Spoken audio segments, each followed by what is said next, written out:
Bismillahirrahmanirrahim. Assalamualaikum warahmatullahi wabarakatuh. Anak-anakku sekalian, mudah-mudahan kita senantiasa diberikan kesehatan oleh Allah Subhanahu wa taala.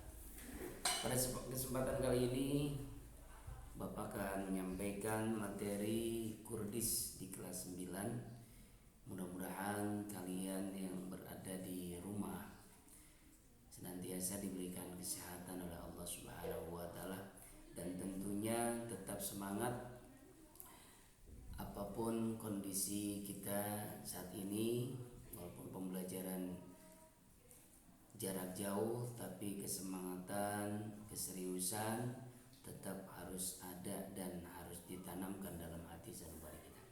Oke, kita awali dengan membaca basmalah bersama-sama. Bismillahirrahmanirrahim. Anak-anakku sekalian, kemarin kita sudah bahas, coba masih ingat tidak, di kelas 8 waktu itu kita membahas tentang mad, dimana Quran hadis ini masih berkaitan dengan mad.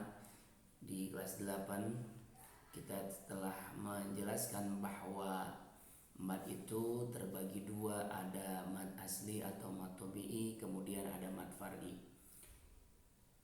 Hari ini kita akan membahas mad far'i cabang, yang mana mad far'i ini cabangnya ada 14 macam mad.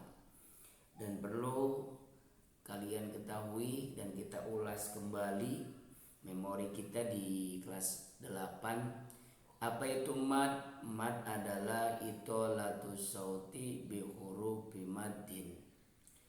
Memanjangkan suara disebabkan ada beberapa huruf mad. Huruf mad ada 3, alif, ya, waw. Alif, ya, waw bisa jadi huruf mad apabila bertemu dengan saudaranya. Alif saudaranya fathah, ya saudaranya kasroh, waw saudaranya domah.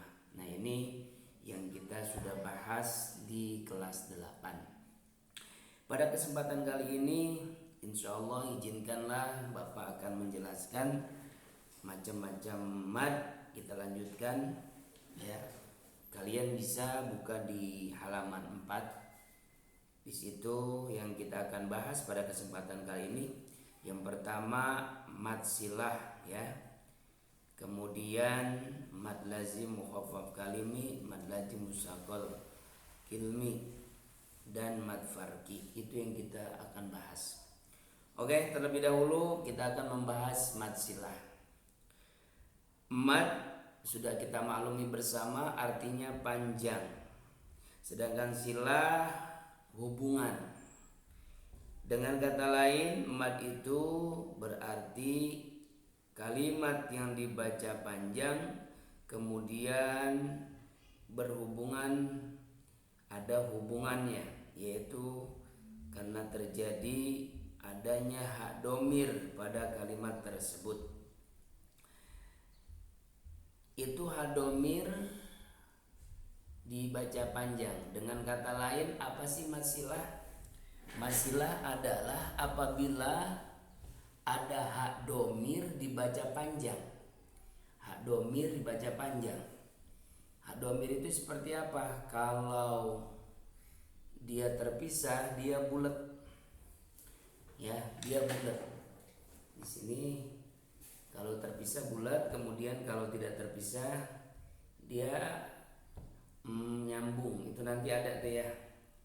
Itu nanti ada tuh contohnya. Mad silah ini apabila ada hak domir dibaca panjang. Tanda hak domir dibaca panjang, kalau domahnya terbalik, kalau kasrohnya berdiri. Jadi domahnya terbalik, kalau kalau diharakatkan kasrohnya berdiri. Nah, itu mad ya, mad silah itu seperti itu.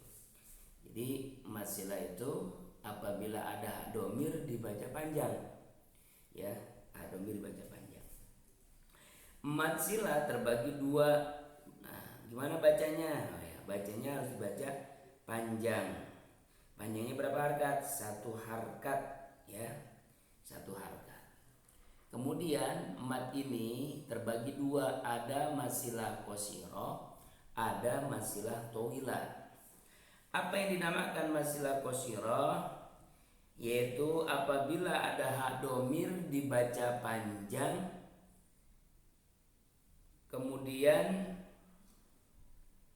di depannya tidak ada hamzah. Satu kali lagi, apa sih yang dinamakan masilah qasirah? Apabila ada hak domir dibaca panjang, sebelumnya ada huruf berharkat fathah atau dhamma, di depannya tidak ada hamzah.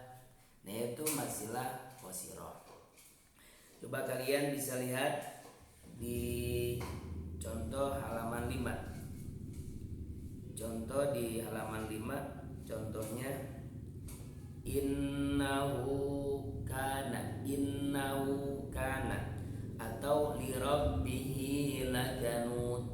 Lirabbihi lakanudihi itu namanya masilah qasirah. Kenapa disebut masilah qasirah? Ada hak domir dibaca panjang, tandanya domanya terbalik. Kemudian sebelumnya ada huruf berharkat fathah dan setelahnya hak domir tidak ada hamzah. Itu namanya masilah qasirah. Ya, itu masilah qasirah.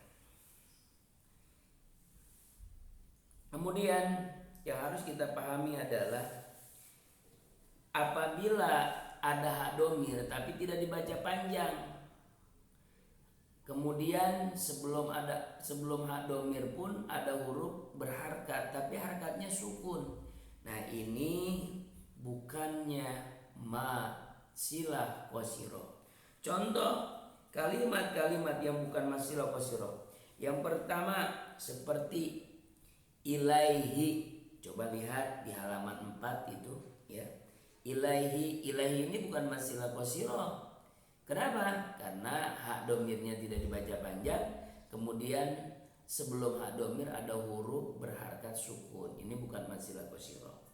Kemudian bukan masilah qasirah juga apabila hak domir diwasolkan dengan kalimat berikutnya.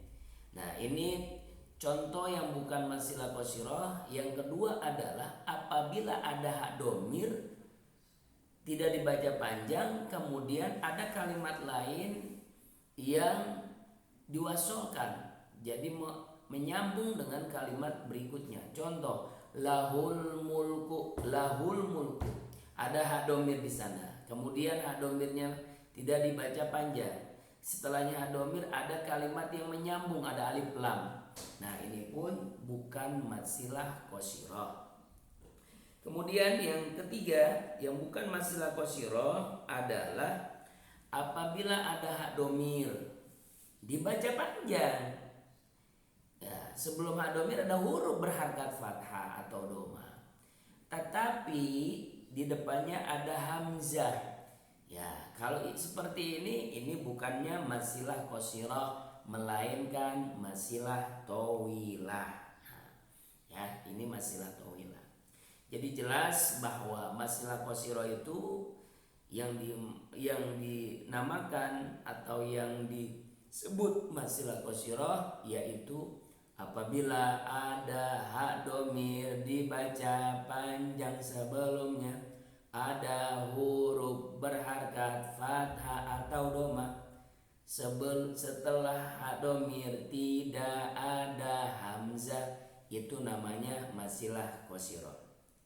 Kemudian kalimat-kalimat yang bukan masilah qasirah, yang pertama apabila ada hak domir tapi sebelum hak domir ada huruf yang berharkat sukun, itu bukan masilah qasirah. Contoh ilaihi, anhu, itu yang pertama. Yang kedua bukan masilah qasirah apabila ada huruf ya yang menyambung. Ya, contoh lahul mulk itu lahul bersambung dengan alif lam. Ini pun contoh bukan masilah qasirah. Kemudian bukan masilah qasirah apabila ada hak domir ya, di depan setelahnya ada hak domir ada huruf hamzah. Apabila ada huruf hamzah setelahnya domir, walaupun dibaca panjang, ini bukan masilah qasirah, melainkan masilah tawilah. Mungkin itu pembahasan masilah qasirah. Selanjutnya, mari kita bahas selanjutnya yaitu masilah tawilah. Apa masilah tawilah? Sama, ya, pengertiannya sama dengan masilah qasirah, yakni apabila ada domir dibaca panjang. Tanda panjangnya kalau domah-domahnya terbalik, kalau kasrohnya berdiri. Akan tetapi tambahan dari masilah tawilah yaitu setelah hak domir ada hamzah yang berharkat. Sekali lagi, tambahannya adalah setelah hak domir ada hamzah yang berharkat. Itu namanya masilah tawilah. Contoh, indahu illa. Nah, hu setelahnya hu ada hak domir dibaca panjang, ya. Kemudian di atasnya ada garis melintang, di depannya ada hamzah yang berharkat. Ini namanya masilah tawilah. Contoh lagi. Malahu akhlada. Ini masilah tawilah. Kenapa? Karena ada hak domir dibaca panjang, di atasnya hak domir ada garis melintang, di depannya ada hamzah. Ini namanya masilah tawilah. Jadi masilah tawilah yaitu apabila ada hak domir dibaca panjang, tandanya kalau berbaris berharkat domanya terbalik, kalau berharkat kasrohnya berdiri. Kemudian di atasnya ada garis melintang, kemudian di depannya ada hamzah. Itu namanya masilah tawilah. Bacanya panjangnya 2,5 alif. 2,5 alif. Kalau tadi masilah qasirah hanya 1 alif. Kalau masilah tawilah panjangnya 2,5 alif. Mungkin itu saja barangkali yang bisa Bapak sampaikan. Bapak berharap kalian bisa menemukan masilah qasirah dan masilah tawilah di ayat surat Al-Qari'ah dan surat Al-Zalzalah. Mohon untuk kalian cari ada berapakah contoh masilah qasirah dan masilah tawilah di 2 surat, yaitu surat Al-Qari'ah dan surat Al-Zalzalah. Setelah kalian menemukan, kalian bisa tulis di buku catatan kalian. Setelah itu kalian kirim melalui Google Classroom. Bapak tunggu. Tetap semangat ya. Mungkin itu saja yang Bapak bisa sampaikan. Kurang lebihnya mohon maaf. Wallahu muwaffiq ila aqwamit thoriq. Wassalamualaikum warahmatullahi wabarakatuh.